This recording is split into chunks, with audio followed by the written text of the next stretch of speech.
नर्मदे हर हमारे धार्मिक चैनल पौराणिक कथा अमृत में आप सभी का स्वागत है।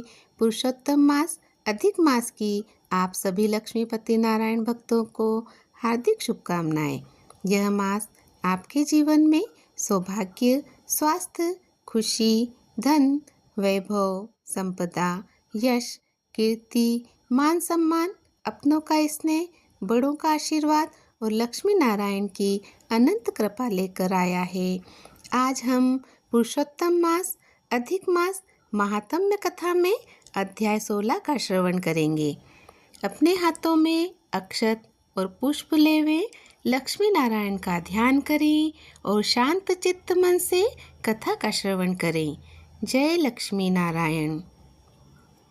श्री नारायण बोले, हे नारद, अब आगे की अद्भुत कथा सुनो जो महर्षि वाल्मीकि ने राजा दृढ़धनवा को सुनाई थी। गरुड़ जी ने भगवान हरि की आज्ञा से सुदेव ब्राह्मण को समझाते हुए कहा, हे द्विश्रेष्ठ, यदि तुम्हारे भाग्य में 7 जन्मों तक पुत्र का सुख नहीं है, फिर भी भगवान की कृपा से मैं तुम्हें अपने अंश से एक पुत्र देता हूँ। परंतु ध्यान रहे, यह पुत्र तुम्हें सुख के साथ साथ दुख भी देगा।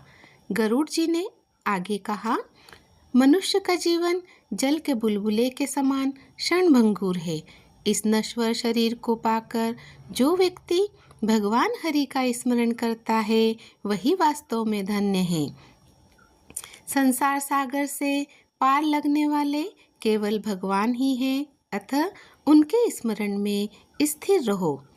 इसके पश्चात भगवान हरि गरुड़ पर आरूढ़ होकर वैकुंठ को चले गए और सुदेव अपनी पत्नी गौतमी के साथ प्रसन्न होकर अपने घर लौट आया। कुछ समय बाद गौतमी ने एक तेजस्वी पुत्र को जन्म दिया।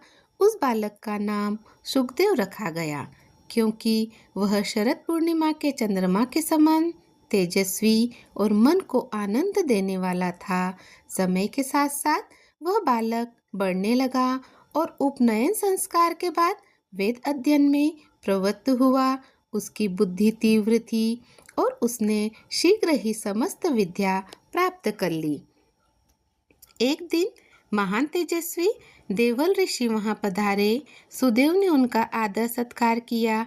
बालक को देखकर देवल ऋषि अत्यंत प्रसन्न हुए और बोले, हे सुदेव, तुम अत्यंत भाग्यशाली हो। तुम्हारा पुत्र गुणों का भंडार है, बुद्धिमान, विनीत और वेदों का ज्ञाता। किंतु कुछ क्षण बाद देवल ऋषि गंभीर हो गए और बोले, इस बालक में एक दोष है। इसकी आयु अल्प है। यह 12 वर्ष में जल में डूबकर मृत्यु को प्राप्त होगा। यह सुनते ही सुदेव और गौतमी शोक से व्याकुल होकर भूमि पर गिर पड़े। सुदेव विलाप करने लगे। तब धैर्य धारण कर गौतमी ने अपने पति को समझाया, हे स्वामी, जो होना निश्चित है उससे भय करना व्यर्थ है। संसार में राजा नल, श्री राम, युधिष्ठिर जैसे महान पुरुषों ने भी दुख भोगे हैं। इसलिए शोक को त्याग कर भगवान हरि का स्मरण कीजिए, वही हमारे रक्षक हैं। पत्नी के इन धैर्यपूर्ण वचनों को सुनकर सुदेव ने अपने मन को स्थिर किया और भगवान के चरणों में ध्यान लगाकर पुत्र वियोग के भय को त्याग दिया। जय श्री लक्ष्मी नारायण। आज हम अपने अध्याय 16 को यहीं विराम देते हैं। कल हम अगले अध्याय का श्रवण करेंगे। आज संध्या काल में तुलसी की बत्ती घर के द्वार, मंदिर, पीपल, त्रिवेणी में लगाएं और ओम नमो भगवते वासुदेवाय का जाप करें। श्री हरि आपकी सभी मनोकामनाएं पूर्ण करें।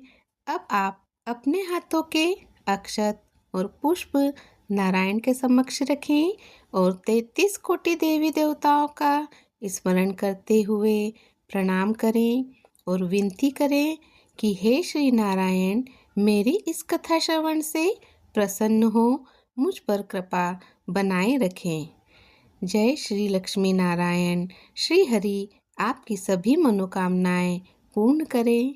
जय लक्ष्मी नारायण।